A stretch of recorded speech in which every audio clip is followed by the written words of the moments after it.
pula, pula, pipoquinha, pula, pula, sem parar. Oi, tudo bem com vocês? Hoje a gente tem uma aula muito legal. Você conhece essa música que eu estava cantando? Não? Tem certeza?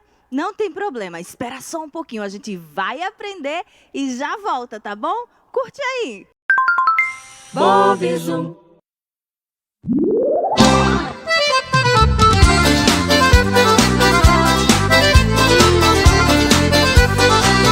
Pula, pula, pipoquinha, pula, pula sem parar. Pula, pula, pipoquinha pra crescer e estourar.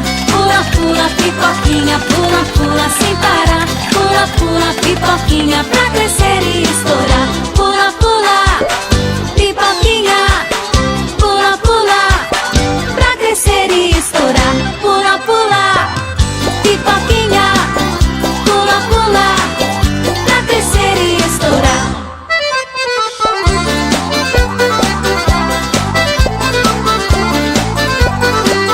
Pula, pula, pipoquinha, pula, pula sem parar. Pula, pula, pipoquinha pra crescer e estourar. Pula, pula, pipoquinha, pula, pula sem parar. Pula, pula, pipoquinha pra crescer e estourar. Pula, pula, pipoquinha, pula, pula pra crescer e estourar. Pula, pula, pipoquinha, pula, pula pra crescer e estourar.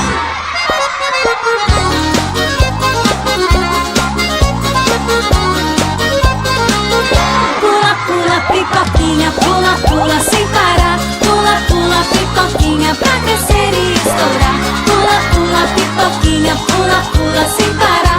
Pula, pula, pipoquinha pra crescer e estourar.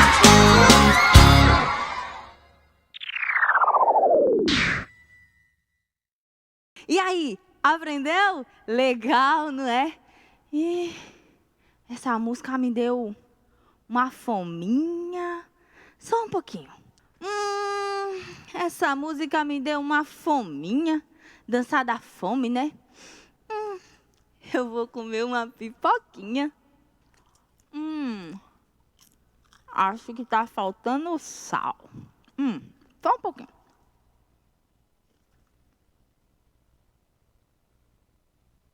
Agora tá com gostinho de pipoca. Mas de onde será que vem a pipoca? Pipoca! Mas de onde vem a pipoca? Do milho, eu sei. Mas como que ele foi parar dentro de um saquinho e lá dentro do supermercado ou da venda, hein? E por que será que o milho que o meu pai compra na rua não estoura como pipoca quando eu coloco na panela? Ah, deve ser então porque eles são diferentes, não é? Mas o meu pai falou que todo milho ele é plantado. O lugar onde a gente planta o milho é chamado de milharal. E aí eles vão crescendo, crescendo, e quando ele está maduro e pronto para a colheita, entram em cena esses carros aí, ó, bem grandão que parece um trator, mas não é trator não. Meu pai falou que o nome é colheitadeira. E só depois da colheita os milhos são levados para a fábrica e ficam assim, dentro do saquinho. É muito trabalho, né? Ufa, cansei. E olha o milho aí. Ele parece uma nuvenzinha, olha. Começa bem amarelinho e pequenininho. E depois ele estoura só quando a temperatura da panela está bem alta, tá bem quente. Olha o que acontece com o milhozinho. Uhul! Pipoca! Uma delícia, né? Você gosta de pipoca também? A minha mãe fez essa panela aqui na minha casa, ó. Mas não começou assim não. Olha como tava no começo, bem pequenininho. Só quando o fogo ficou bem quente e o óleo também, foi que a pipoca estourou. E aí você pode encontrar pipoca em todo lugar, nesse saquinho aí, mas aqui em casa na panela mesmo.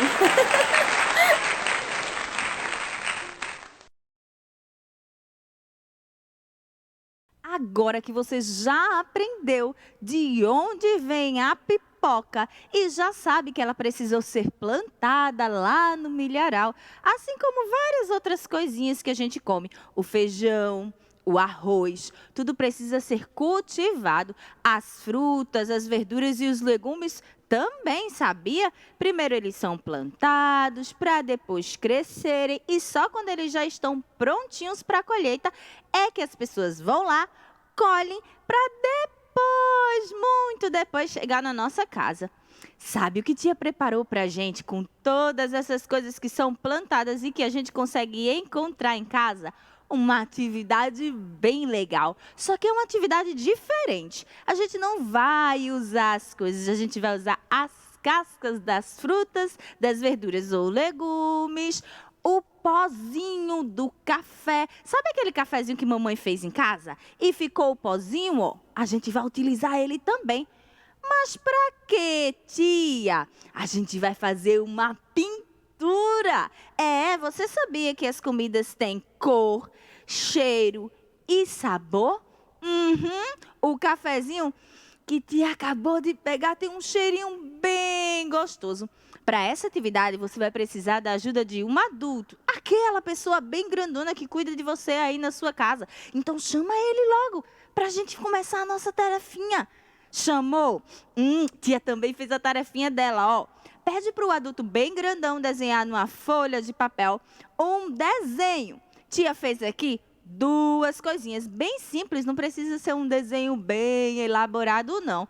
Tia fez um coração e uma florzinha. Legal, não ficou? Agora eu vou colorir. Para essa atividade, tia pegou o pozinho do café, tia pegou a casca da laranja, a casca da beterraba. Você não sabe o que é beterraba? Beterraba é algo que ajuda o nosso sangue a ficar assim, ó, bem forte. Quando a gente está bem fraquinho, a mamãe da gente pode fazer um suco de beterraba, uma salada com beterraba e é uma delícia. Beterraba cozida também é bom. E beterraba é rosinha, então vai ficar muito legal na nossa flor. Tia vai usar também a casca da cenoura.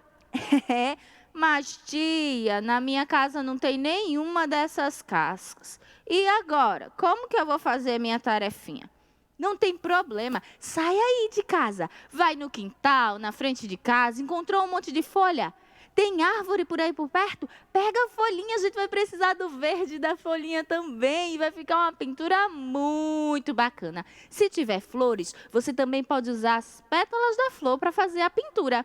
Quer ver como vai ficar legal? Tia vai pintar o dela aqui e você vai pintar o seu aí. E vai descobrir como é bacana pintar com as cascas das coisas que mamãe iria jogar fora. Depois que você pintar, tia já está pintando dela, tá? Depois que você pintar, esfrega bastante a casquinha no desenho. Quando você terminar, tira uma foto e manda lá no grupo da escola. Fala para sua professora o que foi que você usou para colorir o seu desenho. Ela vai adorar. E eu também. Até a próxima!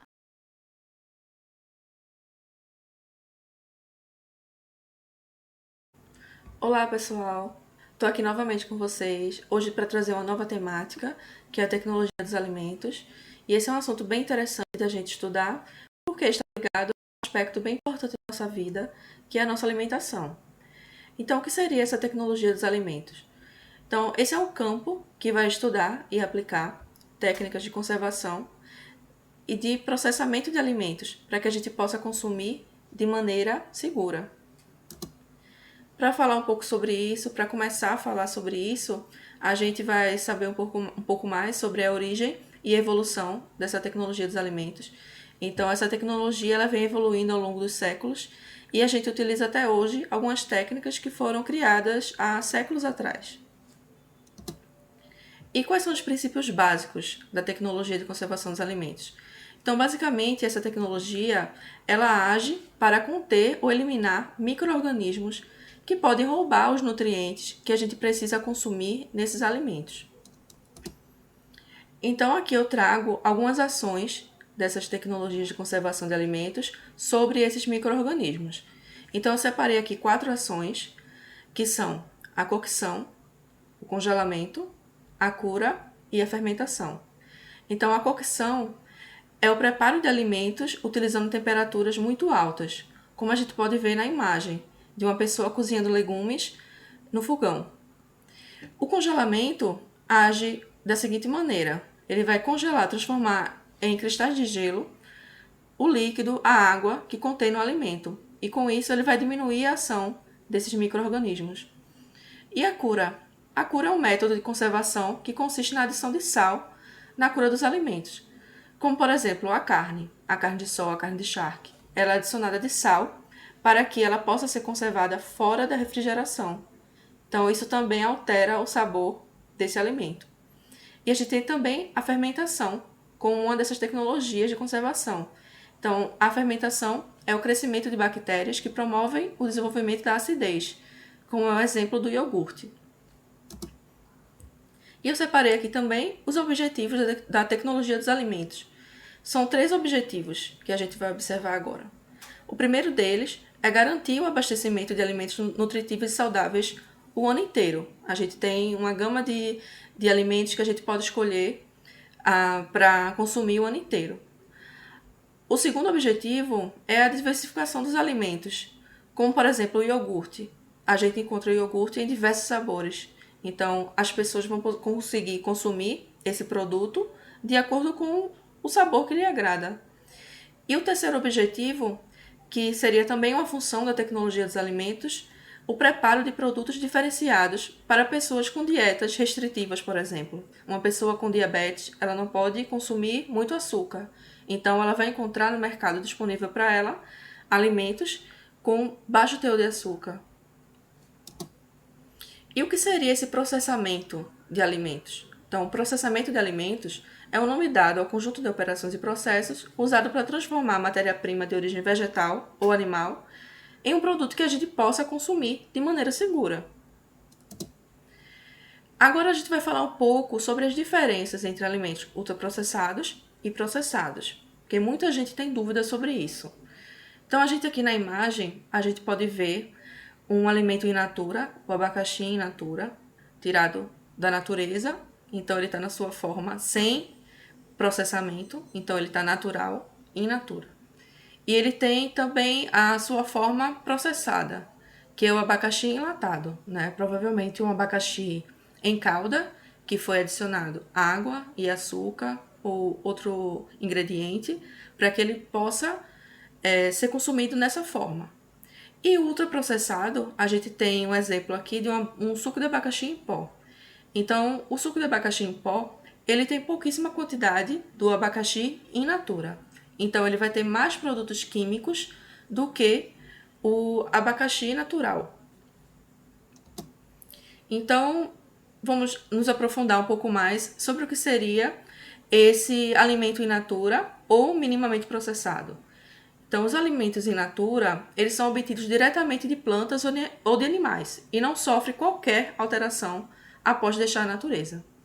Já os alimentos minimamente processados, eles correspondem a alimentos in natura que foram submetidos a processos de limpeza, remoções de parte, moagem, secagem. Exemplo, o café. O café, ele é colhido, ele é selecionado, torrado e a partir disso a gente pode consumir. Então, ele sofreu um processo menos agressivo, foi um processo mínimo. Já os alimentos processados são alimentos fabricados pela indústria com adição de sal, açúcar ou outra substância, outro elemento, que vai trazer um sabor diferente para esse produto. Por exemplo, o queijo. O queijo sofre uma adição para criar uma textura diferente, para criar um sabor diferente. Já os alimentos ultraprocessados, eles são criados em laboratório, têm ingredientes criados em laboratório, eles têm pouquíssimo alimentos in natura, ele tem pouquíssima quantidade do alimento in natura. Então, os alimentos ultraprocessados, eles são mais nocivos à nossa saúde, eles trazem poucos nutrientes, né? Então, eu trago também aqui como uma proposta a vocês de pegar um produto desse, como tem na imagem, que é o refrigerante, o salgadinho, o biscoito recheado. Eu proponho a vocês olhar esse rótulo e observar os ingredientes contidos nesse alimento. Você vai observar que alguns elementos, algumas substâncias, ingredientes, você não vai conseguir reconhecer. Não vai conseguir reconhecer como algo que você utilizaria normalmente em uma comida caseira. Isso talvez seja um pouco preocupante, né, pra gente. Então, aqui a gente tem alguns exemplos, como eu já tinha falado, são os temperos instantâneos também, são exemplos, salgadinhos de pacote, bebidas lácteas adoçadas e aromatizadas, hambúrgueres e assim por diante. Esses são produtos que a gente encontra muito facilmente nos supermercados. A gente encontra também muita propaganda sobre isso, né, que a gente vai falar um pouco mais agora. Sobre essa propaganda, sobre esse apelo visual que esses produtos têm. Então, a gente pode pensar que talvez seja fácil a gente mudar essa mentalidade de consumir esses produtos para adotar uma alimentação mais saudável, uma dieta mais saudável, mas talvez não seja tão fácil assim, né? Apesar de, hoje em dia, a gente vê essa tendência das pessoas se preocuparem mais com a alimentação, mas ainda assim esses produtos eles têm um apelo visual. A gente encontra esse tipo de propaganda na televisão, nos anúncios no nosso celular, no supermercado. Então a gente tem esse alimento como uma saída fácil, como um alimento que a gente pode levar para qualquer lugar. É uma praticidade muito grande, né? Então a gente vai agora assistir uma propaganda de um produto ultraprocessado e a gente vai falar mais sobre isso depois. É isso mesmo! Os Tazos voltaram! São diversos Tazos para você comemorar e jogar com Pac-Man. Compre e ganhe nos produtos Elma Chips. Bem, como vocês puderam ver, esse alimento ele está associado a um colecionismo, né? Porque vem figurinhas, vem os Tazos dentro desse pacote. Então, as crianças que vão consumir esse produto, elas vão querer comprar mais e mais, porque elas querem formar essa coleção, né? Então, se vier um repetido, ela vai querer comprar mais salgadinho para poder completar. Então, é uma maneira do mercado controlar esse consumo, de controlar o consumidor, né? Então, essa atitude do mercado é justamente para garantir o consumo desses produtos, e essa propaganda ela é exibida em programas infantis, ela é exibida no horário nobre, enfim, ela é uma propaganda bem apelativa, né, como vocês puderam ver. Então, alguns fatores aqui podem dificultar essa adoção da alimentação mais saudável. Um deles é o custo mais elevado dos alimentos minimamente processados, diante dos ultraprocessados. Então, além desse produto ultraprocessado ter esse apelo visual, ele também tem um apelo no preço. Então, ele tem um baixo custo na sua produção e quando chega ao mercado, ele também vai ter um preço atrativo para o consumidor.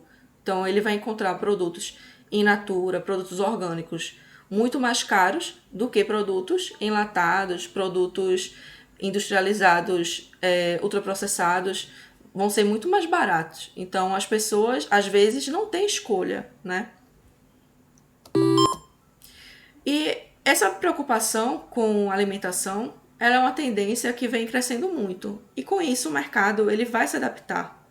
Então, ele vai trazer opções mais naturais, ele vai diminuir um pouco esses ingredientes sintéticos, ele vai substituir por outros mais naturais, ele vai diminuir o uso do açúcar, vai diminuir o teor do sal, justamente para agradar esse novo público, né?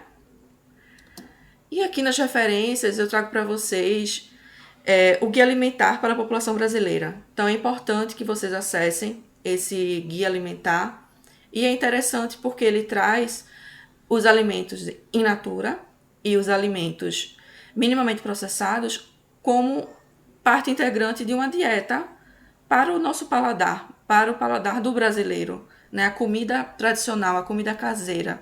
Então, é bem importante que vocês acessem. E pegando um pouco um gancho sobre essa nossa aula sobre alimentação, sobre autocuidado, sobre a nossa saúde. Eu aproveito para perguntar a vocês se vocês têm mantido os cuidados de prevenção contra a Covid, se vocês continuam utilizando a máscara da maneira correta, se continuam lavando as mãos.